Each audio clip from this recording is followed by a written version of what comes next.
তো আমার আমি দেখো এখন বেরিয়ে পড়লাম, যাচ্ছি কোথায় তোমাদেরকে এক্ষুনি জানাবো। তো যেতে যেতে রাস্তার মধ্যে না আমি 10 টাকা করে পেলাম, তো সেটা ভাবলাম কি করি। তো সামনে মন্দির আছে, সে মন্দিরে দেখো চলে আসলাম। মন্দিরে প্রণামী বক্সে সেই টাকাটা দেওয়ার জন্য, আর মায়ের মন্দিরে একটু প্রণামও করে যেতে। কারণ আমি মাটিতে উড়ে পাওয়া পয়সা যদি কখনো রাখি, একবার 100 টাকা পেয়েছিলাম, সেটা আমি একটা জিনিস কিনেছিলাম, তার জন্য আমার অনেক টাকা ক্ষতি হয়ে গিয়েছিল। আমার বাবা বলতো যে কখনো রাস্তায় পড়ে থাকা যত টাকাই পাও না কেন মন্দিরে দান করো, নইলে কোনো গরিব মানুষকে দান করো, তাহলে কোনো ক্ষতি হয় না। তাই তখন থেকে আমি সেটাই করি। তারপরে দেখো চলে আসলাম ছট পুজোর ঘাটে। ছট পুজোর ঘাটে এসে দেখি প্রচুর ভিড়, মানে প্রচুর ভিড়।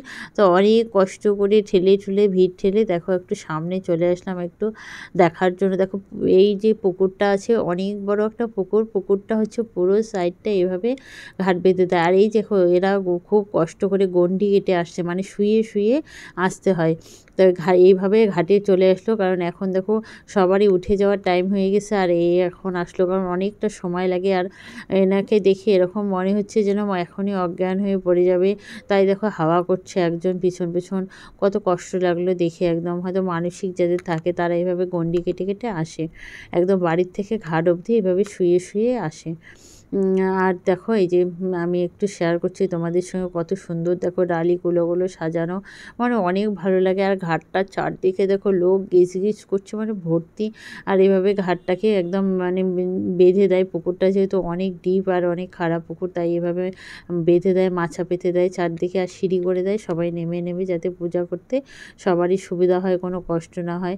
তাই কি ছট পূজার ঘাটে চেষ্টা করি প্রত্যেক বছর আসা, অনেক ভালো লাগে। আর একটা বোট দেখো চারদিকে ঘুরছে, কারণ অনেকটাই জল, যদি কারো কখনো কোনো বিপদ হয় জলে ডুবে যায়, তার জন্য কিন্তু একটা বোট দেখো ঘুরছে। আর এই দেখো এদের পুজোর নিয়মগুলো, এদের পুজোর নিয়মকানুন আমি যেহেতু জানি না, কখনো ছট পুজো করিনি, তার জন্য জানি না। আগে যখন আমাদের বাড়িতে একজন বিহারি দিদিভাই আমার হেল্পিং ছিল, তারা ছট পুজো করতো, তখন আমি বাড়িতে আর কি 3বার মানে তুলা দিয়েছিলাম, শুধু এইটুকুই দিয়েছিলাম, কারণ এটা একটা বাচ্চারা ছিল সেজন্য 3 বছর দিয়েছিলাম। তারপর থেকে আমি কখনো ছট পুজো আর করা হয়নি আমার।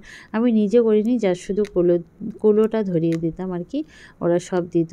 তাই হোক, ছট পূজার ঘাট দেখে দেখে দেখো রাস্তায় আসলাম। দেখো রাস্তাতেও প্রচুর ভিড়, মানে প্রচুর ভিড়। এখন সবাই বাড়ি যাচ্ছে, সূর্য ডুবে গেছে, সবাই দেখো বাড়ির দিকে যাচ্ছে। এই দেখো সবাই ডালিগুলো মাথায় করে নিয়ে নিয়ে দেখো যাচ্ছে। তারপর দেখো চলে আসলাম মেলায়। মেলাতে চলে আসলাম, মা আর আমি। মা বলছে আবার বাড়ি যাব, আসবো, তার থেকে এদিকে এখানে কাছেই একটা মেলা হচ্ছে, কালীর মেলা। অনেক বড় মেলাটা হয়, এটা কালী পুজো উপলক্ষে এই মেলাটা হয়। 15-20 দিন থাকে মেলাটাতে। চলে আসলাম মেলায়।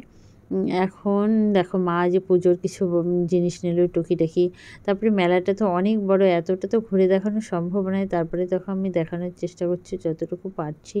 তারপরে এই যে মায়ের মন্দিরটা, মুখটা আগে দর্শন করিয়ে দিলাম তোমাদেরকে। এটা হচ্ছে অনেক বড় 22 হাত পুজো হয়। এবছর একটু 25-50 বছর জন্য বেড়েছে, সেটা 26 হাত পুজো ছিল। আর এই দেখো আমি একটু ঠাকুরের মালা আর একটা হচ্ছে ঠাকুরের শাড়ি নিয়ে নিলাম, জামা আর কি, যাই হোক ড্রেস যেটাই বলি না কেন।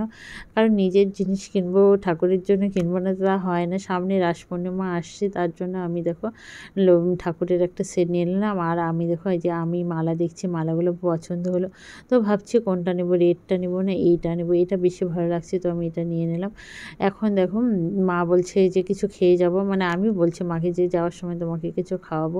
তো দেখো এই যে পাপড়ি চাট খাচ্ছি। তো পাপড়ি চাট খেতে এসে একদম একটা মানে মন খারাপ হয়ে গেছে, সেটা আর এখন ভিডিওতে বলছি না, বলা যাবে না। যাই হোক খেয়ে এখন বাড়ির দিকে রওনা দিয়ে দিলাম, এখন আমরা বাড়ি যাব। ভিডিওটা কেমন লাগলো বন্ধুরা কমেন্ট করে জানাবেন। Tata, bye bye, good night.